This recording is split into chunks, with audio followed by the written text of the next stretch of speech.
Joining me now, we have Anderson Clayton, chair of the North Carolina State Democratic Party. Anderson, welcome. And look, we should point out that Robinson has denied the claims and was in fact out on the campaign trail himself last night, resisting calls to drop out of this very hotly watched race. Is this something the Trump campaign can really just ignore, especially since J.D. Vance himself, I'm sure you remember it, said it'd be hard to win the election without North Carolina? Well, we know that Republicans right now are on the heels in North Carolina trying to make sure that they're campaigning across it because they are scared about losing North Carolina this year. And I think the fact that was made earlier that Mark Robinson has not sued CNN, right, proves the case that these allegations are true and the research that's been done behind them is in fact fact. And so we need to make sure that folks are understanding that this man is unfit to be the next governor in North Carolina, and his Republican allies who would only rubber stamp his agenda in North Carolina, those running for the Council of State this year, those running for the Supreme Court this year, those running in our Republican legislature this year, are only endorsing Mark Robinson and have stood behind him throughout his entire time that he's been serving as lieutenant governor and running for governor. You know, even before this latest bombshell report, there's been efforts to tie Trump to Mark Robinson, particularly on the issue of abortion. So now, how much impact on the top of the ticket will these allegations have?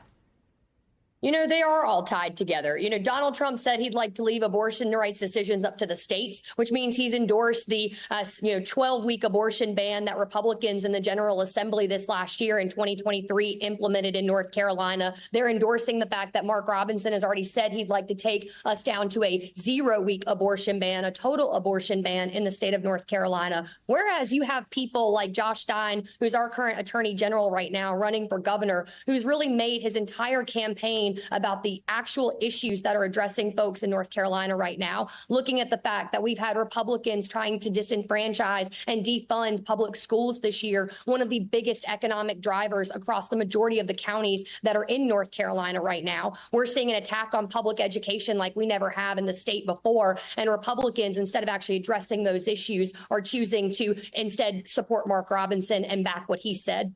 Yeah, I'm going to ask you about Stein in 1 second, but one more question about Mark Robinson, because he's made these anti-Semitic comments before. He's denied the Holocaust. This report that he's now referred himself to himself as a black Nazi, and his opponent, the Attorney General Josh Stein, is Jewish. How much of a role is that playing in the race? You know, people right now know Josh Stein as a public servant in North Carolina. They know him as someone that has served the state well in the Attorney General's office and previously served under Governor Cooper in the Attorney General's office when he was serving as the Attorney General. And so he's had a legacy of public service in the state, and that's how folks across it know him. And he's been campaigning across North Carolina this year, making the case to folks that we have an opportunity to keep North Carolina moving forward versus taking us backwards like a Republican governorship would do, and only impacted more by a Republican supermajority like we have right now in the state legislature. So we're doing everything we can this year to break the margins and make sure that we're breaking the Republican supermajority and taking our governor's office away from the Republicans in that sense. I mean, and look, Anderson, because as far as North Carolina looks as a whole, Democrat Josh Stein was in the lead in most polls anyway. How has Stein gotten to that lead? Is it because Robinson was unacceptable to many North Carolinians anyway? Well, folks have heard Mark Robinson on the stump, and we've been making sure that folks have known who this man is the last year and a half that he's been campaigning. I'm glad the national news has been able to figure it out, too, over the last week and a half with us. But this is the same guy who stood up and after the Parkland shooting in Florida mocked victims of a school shooting.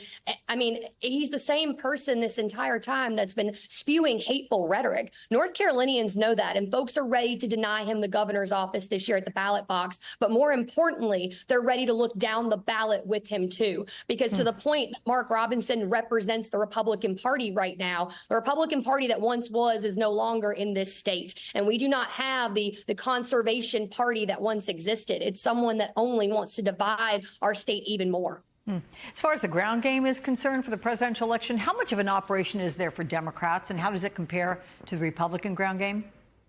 Well, we're really proud of the Harris campaign and the efforts of organizers across the state right now in North Carolina who are out in our counties, making sure that folks are knocking doors with us, getting out to make phone calls with us. North Carolina is a state that Joe Biden lost in 2020 by 74,000 votes. And for those of you that don't know what that means, it's a field margin, which means every phone call, every door knock, every person that we talk to about this election that we didn't beforehand, it makes a difference in turning out those margins. So if you're interested in getting involved with us, you can go to ncdp.org and make sure that you do. We're out every weekend across the state knocking doors. Cleveland County behind me, where I'm at right now, is making sure they're getting out for Pam Jeanette this week, who is running for Congress against Tim Moore in North Carolina, who is currently the Republican Speaker of the House, who has managed to gerrymander himself a congressional district here. And we're trying to fight hard in this district to make sure that Democrats know they've got somebody to vote for on the ballot this year. And with regard to early voting efforts, are Democrats ahead on that front when that starts, do you believe? And also, are there voter security concerns or voter access concerns anywhere? We have a great voter protection effort that's been led up by Kat Lawson, who's the voter protection director for the state party right now. She's doing phenomenal work to work with our counties to make sure that polling places have polling observers in them. We know that Republicans in the General Assembly in 2023 passed harmful legislation to try to make it so that poll watchers could actually go into polling locations during early voting and voting day on election day and actually observe conversations that voters may be having with election workers that are hired by the Board of Elections in individual counties. And so we need to make sure that we have a Democratic presence in all of our polling locations this year to ensure that people feel safe and good going into the polls. But we've been working hard at that too. And anyone that's interested in volunteering with those efforts can again go to ncdp.org, because we need bodies in North Carolina this year to make sure that folks understand your vote, every vote matters. All right, Anderson Clayton, I'm placing good money on the fact that you probably have some track shoes, running shoes on right now for the next few weeks. Thank you very much for your time with us. I appreciate you.